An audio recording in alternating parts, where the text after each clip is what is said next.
તને ખબર છે ભગવાન શ્રી રામ આટલો મોટો રાજમહેલ છોડીને વનમાં વયા ગયા, શું કામ ને કે એને પિતાની આજ્ઞાનું પાલન કરવું હતું. પણ દાદી ત્યાં વનમાં તો કઈ સારું જમવાનું ન મળતું હોય ને. એણે એના પપ્પાની આજ્ઞાનું પાલન કરવું હતું એટલે એણે બધું ત્યાગી દીધું. મમ્મી, કાલે શિવેનને અંગ્રેજીનો પેપર છે ને તમે એનો ટાઈમ બગાડો છો. જાય તું રૂમમાં જઈને વાંચવા બેસ. હા મમ્મી, જાઉં છું. મમ્મી, તમે એને રોજ રામાયણ કેવા બેસી જાવ છો. તમે છે ને મારા છોકરાને એનાથી દૂર જ રાખજો. હું તો એને સારું જ શીખવાડતી હતી અને સારું જો એ શીખશે ને તો આગળ જતા સારો બનશે.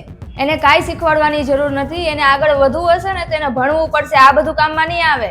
હા, ભણવાનું એની જગ્યાએ છે અને સંસ્કાર એની જગ્યાએ છે. અને સારા સંસ્કાર તો આપણે જ દેવા પડે તો એ આગળ જતા એ મોટો માણસ બને. હદ કરો છો મમ્મી. તમારી વાત મનાવવા માટે તમે છે ને ધડ કર્યા જ રાખો છો. કેમ પાછા આજે ઝઘડો કરવા માંડ્યા? અને આજે પાછું શું કારણ છે ઝઘડો કરવાનું? હું જાણું. એવી કાંઈ કોઈ મોટી વાત નથી અને તું અત્યારે કામથી થાકીને આવ્યો હોઈશ. જા આરામ કર, પછી વાત કરશું. કેમ મમ્મી, શું થયું? અને વાત હજી પૂરી નથી થઈ. એને ખબર પડે ને કે વાત શું ચાલતી હતી.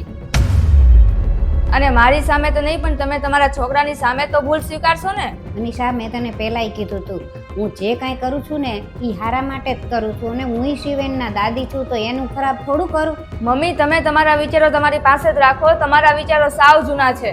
અરે મને કોક કયો તો ખરી કે થયું છે હું અહીં તો ઓફિસથી થાકીને આવ્યો હોય, મને એમ હોય કે શાંતિથી તમારી યારે બેહીને એક ટાઈમ જમવા મળે મને. પણ ના ના, અહીંયા તો તમે કાંઈક અલગ જ કરતા હોય છો અને પાછું કાંઈ કહેતા નથી, કોઈ ચોખવટ તો કરતા જ નથી કે શું છે એમ.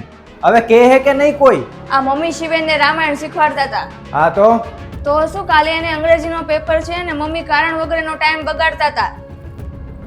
અને શિવેન હજી નાનો છે ને આ બધું શીખવા માટે એની પાસે આખી જિંદગી પડી છે. બસ એ જ વાતથી હું મમ્મી યારે ધડ કરતી હતી. હવે મને એક વાત કે આખો દિવસ જો શિવેન મોબાઈલ જોવે એના કરતા તો આ વાત તો સારી છે ને કે કંઈક શીખે બીજું.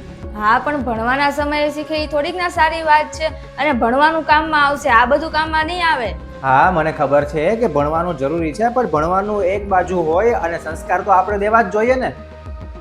અને એવું નથી કે સંસ્કારી લોકો હોય, અભણ હોય કે પછી જે ભણેલા હોય એનામાં સંસ્કાર ન હોય.